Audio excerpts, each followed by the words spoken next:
아멘. 오늘 본문의 말씀은 예수님과 바알세불의 논쟁을 벌인 자들에게 대한 예수님의 그 말씀이 기록되어 있습니다. 오늘 본문을 통해서 우리가 하나님의 말씀을 듣고 지킬 때에 복이 있음과 그리고 정결한 양심을 가져야 함에 대해서 함께 묵상하도록 하겠습니다. 먼저는 하나님의 말씀을 듣고 지킬 때에 복이 있다는 것입니다.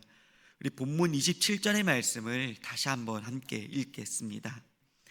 이 말씀을 하실 때에 무리 중에서 한 여자가 음성을 높여 이르되 당신을 뵌 태와 당신을 먹인 젖이 복이 있나이다 하니. 그렇습니다. 여기에 보시면 한 여자가 예수님의 지혜와 그 진실함과 말씀의 힘에 감동을 입고 소리를 높였습니다. 당신을 뵌 태와 당신을 먹인 젖이 복이 있나이다 라고 하고 있습니다. 당시 유대인들은 한 여자의 가치는 여자가 낳은 그 아들에 의해 정해진다고 가르쳤습니다. 그런 의미에서 예수님께서 이렇게 지혜로우시니 예수님을 낳은 마리아는 더욱 귀하고 복된 존재입니다 라고 말한 것입니다. 그러나 본문 28절에서 예수님께서는 이렇게 말씀하십니다. 예수께서 이르시되 오히려 하나님의 말씀을 듣고 지키는 자가 복이 있느니라 하시니라. 아멘. 예수님께서는 오히려 하나님의 말씀을 듣고 지키는 자가 그 동정녀 마리아보다 더 복이 있다고 말씀하고 계시는 것입니다. 예수님을 잉태하고 낳은 마리아가 얼마나 영광을 받고 있습니까? 그런데 그 마리아보다 더 영광을 받고 더 복된 자가 바로 하나님의 말씀을 듣고 지키는 자라고 말씀하고 계시는 것입니다. 하나님의 말씀을 듣고 지킬 때에 복을 받습니다. 우리는 이 말씀을 믿고 따르고 순종해야 하는 것입니다. 하나님의 말씀이 무엇을 하라고 하든 그 말씀대로 지키고 따르면 복받는 인생이 되는 것입니다. 본문 29절에 보시면 무리가 모였을 때에 예수께서 말씀하시되 이 세대는 악한 세대라 표적을 구하되 요나의 표적밖에는 보일 표적이 없나니 라고 말씀하십니다. 여기서 예수님께서 말씀하시는 악한 세대란 무엇입니까? 그것은 예수님께서 말 못하는 귀신을 쫓아내는 것을 보면서도 교만과 불신앙으로 인해서 예수님을 믿지 못하고 오히려 예수님을 궁지에 몰아넣을 생각만 하던 자들을 악한 세대라고 칭하고 있는 것입니다. 예수님께서 그들에게 보일 표적은 요나의 표적밖에 없다라고 말씀하셨습니다. 본문 30절에 보시면 요나가 니느웨 사람들에게 표적이 됨과 같이 인자도 이 세대에 그러하리라 라고 말씀하고 계십니다. 요나와 예수님은 죽음에서 3일 만에 살아났다는 부분에서 닮아 있습니다. 그러나 요나는 하나님의 명령이었기에 마지못해 니느웨의 회개를 선포했습니다. 요나는 하나님의 말씀을 전하는 선지자였지만 마지못해 말씀을 전했던 요나는 어떻게 보면 한참 많이 자격이 부족했던 선지자였습니다. 그런데도 니느웨 백성들은 그런 요나가 전하는 말씀을 듣고 회개하고 심판을 피하게 되었습니다. 요나에 비해 예수님께서는 수많은 기적과 표적들을 베푸면서 회개의 말씀을 선포하셨습니다.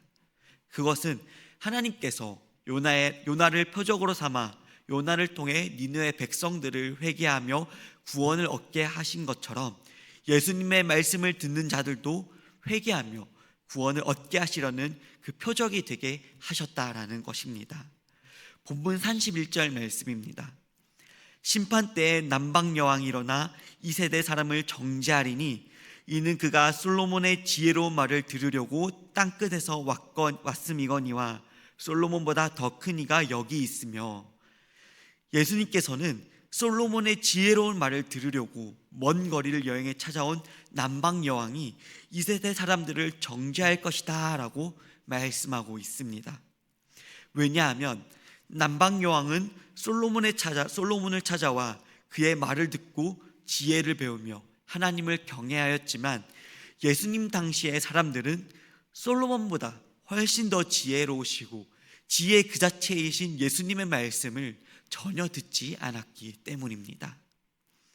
본문 32절 말씀에 보시면 심판 때에 니느웨 사람들이 일어나 이 세대 사람들을 정죄하리니 이는 그들이 요나의 전도를 듣고 회개하였음이거니와 요나보다 더 큰 이가 여기 있느니라 라고 말씀하고 계십니다.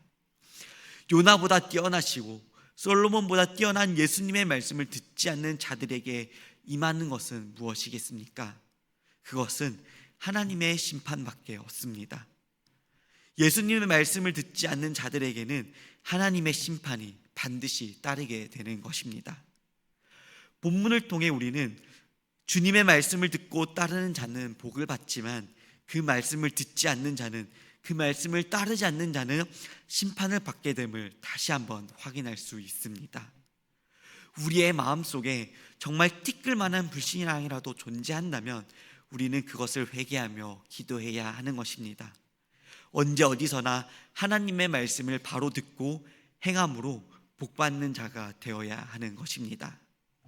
두 번째는 청결한 양심을 가져야 한다는 것입니다. 우리 본문 33절의 말씀을 함께 읽겠습니다. 누구든지 등불을 켜서 음속에나 말 아래 두지 아니하고 등경 위에 두나니 이는 들어가는 자로 그 빛을 보게 하려 함이라. 아멘. 이 말씀은 예수님의 등불 비유로 잘 알려져 있습니다. 예수님께서 이 등불 비유를 말씀하신 이유는 예수님의 메시아 되신가 그 표적을 다 보았으면서도 여전히 깨닫지 못하고 불신앙 가운데 머물려 예수님을 거부하는 자들에게 향한 경고의 말씀입니다. 등불이란 참된 빛인 예수님 혹은 예수님의 그 복음을 상징합니다. 이 등불을 밀실에 두거나 그릇으로 덮어두지 않고 등잔 위에 올려놓는 이유는 들어오는 모든 사람들이 그 빛을 볼 수 있게 하기 위함이라고 말씀하고 계시는 것입니다. 이 말씀은, 예수님의 말씀은 유대인들 뿐 아니라 온 세상 사람들에게, 온 만인 사람들에게 전파될 것임을 말씀하시는 것입니다. 또 본문 34절에 보시면 내 몸의 등불은 눈이라 내 눈이 성하면 온몸이 밝을 것이요 만일 나쁘면 내 몸도 어두우리라 라고 말씀하십니다. 예수님께서는 우리의 눈은 몸의 등불이라고 말씀하십니다. 그리고 이 눈이 성하면 몸도 밝을 것이라고 말씀하고 계십니다. 여기서의 눈은 육체의 눈을 말씀하고 계시는 것이 아닙니다. 진리를 분별하고 그 진리를 받아들이는 영적인 눈을 의미하는 것입니다. 즉 예수님의 말씀을 올바르게 받아들이는 그 마음을 의미하는 것입니다. 눈이 성하다는 것은 예수님의 말씀이 참된 진리임을 깨닫고 그것을 받아들이는 마음을 의미합니다. 반대로 눈이 나쁘면, 마음이 악하면 빛 대신 주님의 말씀을 알아보지 못하고 그 말씀을 거부하며 악한 방식으로 살아가게 된다는 것임을 말하고 있습니다. 그러므로 우리가 밝은 몸으로 바르게 온전하게 살아가려면 마음이 병들지 말아야 하는 것입니다. 특별히 우리의 마음의 눈이 분산되어서는 안 되는 것입니다. 하나님과 재물을 동시에 섬기려는 그 마음 상태에서는 바른 마음으로 주님의 말씀을 받아들일 수 없다는 것입니다. 본문 35절 말씀입니다. 그러므로 내 속에 있는 빛이 어둡지 아니한가 보라. 아멘. 사람의 양심은 타락함으로 오염되어 어둡게 되었습니다. 그러나 예수님을 믿음으로 우리의 양심은 성령의 씻음을 받아 깨끗한 심령으로 거듭나게 되었습니다. 그러므로 우리는 주님께서 깨끗하게 하신 그 마음을 다시는 더럽히지 않도록 주의하며 살아가야 하는 것입니다. 오늘날 많은 사람들은 미혹의 영에, 귀신의 가르침에 따라 살아갑니다. 돈, 외모, 쾌락, 그리고 자기중심적인 삶을 최고라고 믿으며 살아갑니다. 그래서 영적인 삶, 깨끗한 마음과 영, 절제하며 남을 위해 헌신하는 삶을 어리석다라고 이야기합니다. 이렇게 귀신을 따르침을 따라가는 사람들은 영적으로 병들고 양심이 더러워져서 올바른 판단과 분별을 하지 못하게 되는 것입니다. 우리 마지막 36절의 말씀을 함께 읽으며 나가겠습니다. 내 온몸이 밝아 조금 더 어두운 데가 없으면 등불의 빛이 너를 비출 때와 같이 온전히 밝으리라 하시니라. 아멘. 주님께서는 무엇보다도 우리 안에 등불의 빛이 밝아야 한다라고 말씀하십니다. 그래야 온몸도 밝아질 수 있는 것입니다. 이것은 성도가 우리의 자신의 내면의 빛을 날마다 점검해야 한다는 것을 의미합니다. 바리새인들이 예수님의 표적을 보고도 불신함과 그 위선으로 가득 차 있었던 것은 그들의 내면이 너무나도 어두워져 있었기 때문입니다. 사랑하는 법한교회 성도 여러분, 우리는 날마다 나의 내면의 빛을 확인해야 합니다. 성령의 인도를 따라 바르고 진실된 마음으로 주님의 말씀을 따르는 자가 되어야 하는 것입니다. 오늘 하루도 그 예수님의 말씀을 기억하면서 세상의 유혹과 불신앙의 어둠 속에서도 하나님의 말씀을 붙들고 살아가는, 이 세상의 가치관이 아닌 하나님의 진리를 기준으로 살아가는 복된 하루 되시기를 간절히 소망합니다. 아멘. 함께 기도하시겠습니다. 사랑과 은혜가 충만하신 하나님 아버지, 오늘 그 말씀을 통해서 하나님의 말씀을 듣고 지키는 것이 얼마나 복된 일인지 깨닫게 하시니 감사합니다. 주님, 우리가 세상의 기준이 아닌 하나님의 진리 안에서 살아가도록 인도하여 주시옵소서. 우리의 마음의 눈을 밝혀 주님의 말씀을 올바르게 분별하고 순종하게 하여 주시옵소서. 주님, 우리의 양심이 언제나 주님 앞에 정결하도록 지켜주시옵소서. 빛 가운데 행하는 자가 되게 하여 주시옵소서.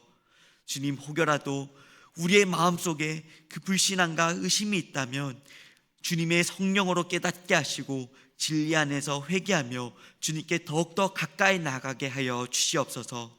주님, 우리의 삶이 주님의 말씀을 따르는 길이 되게 하시고 우리의 모든 행동과 행실이 주님의 영광을, 주님의 말씀을 나타내는 삶이 되도록 인도하여 주시옵소서. 주님, 우리의 눈과 마음이 세상의 어둠이 아닌 주님의 빛을 따라 그 주님을 빛을 바라보게 하시고 날마다 말씀을 의지하며 거룩한 삶을 살아가게 하여 주시옵소서. 오늘도 우리와 함께 하시며 우리를 구원하신 예수 그리스도의 이름으로 기도하옵나이다. 아멘.